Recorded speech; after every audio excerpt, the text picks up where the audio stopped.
Hello everyone, on this episode of Common Thread, movie games on the Atari 2600. Based on the 1979 sci-fi horror movie, Alien is a maze game both developed and published by Fox Video Games for the Atari 2600 in 1982. Your job in the game is to crush all of the alien eggs in the hallways of your spaceship while avoiding or destroying the adult aliens that roam around after you. If you are getting flashbacks of Pac-Man fever, you are not alone, as the main action of this game has Miss Pac-Man clones stamped all over it. You have the main goal of clearing out eggs to move on to the next level, having power-ups with a limited timer that lets you attack the adult aliens head-on, side room warps, and random bonus items that appear on the stage. Unique to the game is a limited-use flamethrower attack that shoves away the adult aliens for a brief moment, or it can be used to pass over the pulsar power-ups without activating them. After crushing the last egg of a stage, you move on to a bonus minigame that has you making your way to the top of the screen to try and gain extra points by collecting a bonus item. Then you just repeat the same stages, with slightly more difficulty, over and over again until you give up or lose. If you don't like starting from easy mode and working your way up, you can manually set the difficulty with different positions of the option switches on the Atari console itself. Graphics are slightly above average for an Atari 2600 game. The main eye-catching visual is the strobing colors on the eggs, giving them a pulsing, alive-like illusion.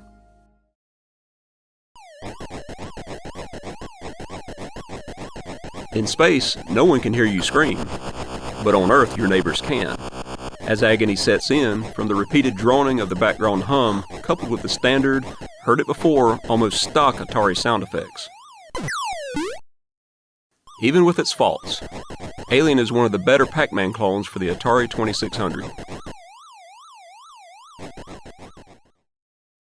Published by Wizard Video Games for the Atari 2600 in 1983, and based on the horror movie of the same name, Halloween has you playing as a babysitter trying to move kids to a safe room while avoiding a knife-toting killer.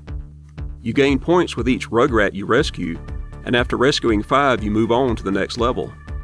And as with most Atari games, the levels are pretty much the same, with the only challenge being the killer gets faster and faster.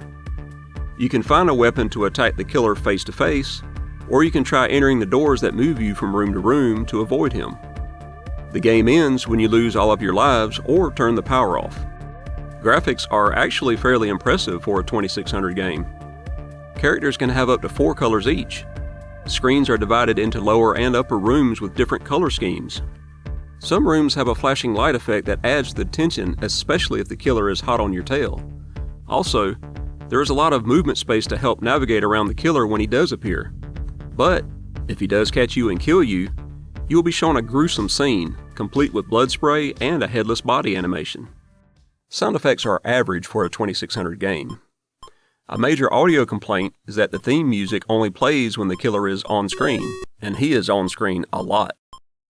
If you can handle the Halloween theme in loops without being driven to reenact the movie in real life, you may have fun playing this game in short runs.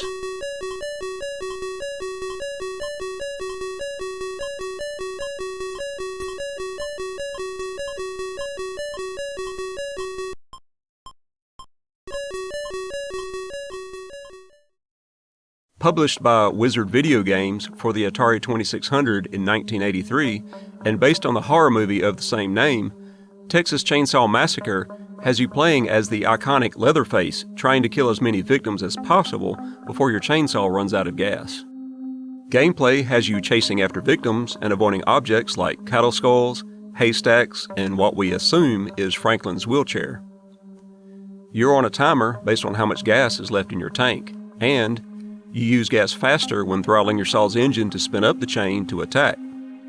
If you manage to chainsaw 5 people, your gas tank will magically refuel itself.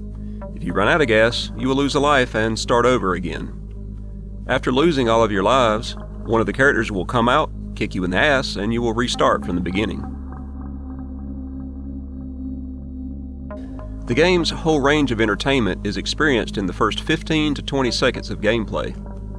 The only motivation to play again is to try and beat your high score from earlier runs. Graphics are average for a 2600 game with the usual system limits on display.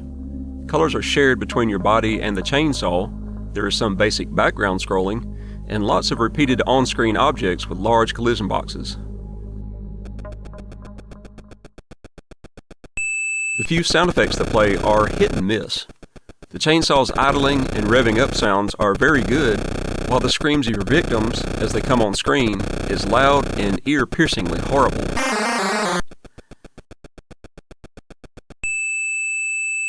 The Texas Chainsaw Massacre for the Atari 2600 is below average and is only good as a novelty game or as a collection completion purchase.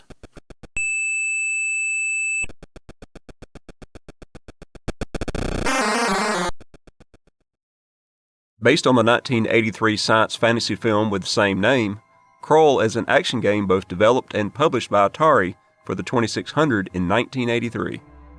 As the character Colwyn, your main tasks in the game is to find the Black Fortress, kill the beast within, and rescue Princess Lissa. Gameplay is spread across 4 stages, with each stage having its own unique set of play mechanics and goals for you to complete. One constant mechanic between all of the stages is the day and night cycles that you have to keep an eye on to gain entrance to the Black Fortress at the right time. On the first stage, you fight off for as long as possible the invading slayers trying to kidnap the princess from your wedding. At some point you will fail, and the princess will be taken away to the Black Fortress. Even though you have to let the princess be taken to continue the game, if you lose all of your lives on the stage, the game is over. The second stage, which is like a lead-in stage, has you timing your button presses with the objects passing below your first horse to pick them up. This is where you can pick up the glaive as a weapon needed for the final stage of the game to win. If you miss the glaive on this first pass, you can still move on to the third stage, as you will play the stage again for the lead-in to the fourth stage.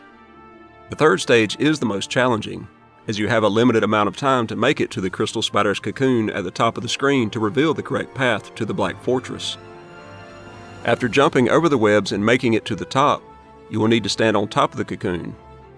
While touching the cocoon, you will see a marker in front of what path to enter. Make your way down to it and only enter when the day-night indicator is in night mode. You will now need to get the glaive on this pass, which scrolls faster because we assume you are on a fire mare, or you will be stuck without a weapon for the final stage. If you had enough time to make it to the fortress before daylight, it will rise up out of the ground and you will move on to the last stage.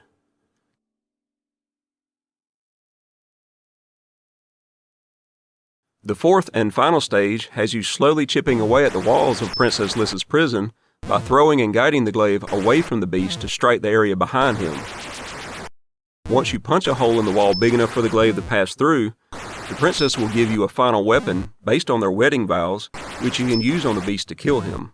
If the beast captures your glaive or you miss it on the return bounce back, you can exit left or right and repeat both the fire mare and spider stages to try and retrieve it. Once you beat the beast, as you might have guessed by now, you repeat it all over again with just more difficulty.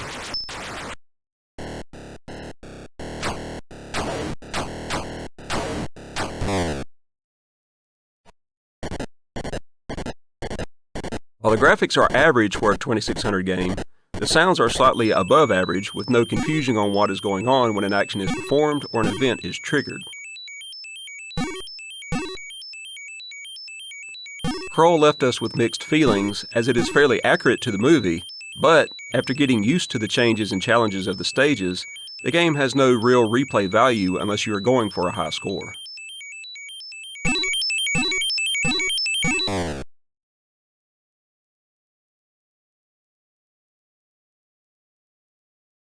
If you like this video, please consider hitting the like button and subscribing to our channel. Every click helps. Thanks for watching, and keep your eyes and ears open for the unusual. You will now need to get the glaive on this pass, which scrolls faster because we assume you're on a fire mare, or you'll be struck down without a weapon for the final stage. You'll be struck down, I did it again.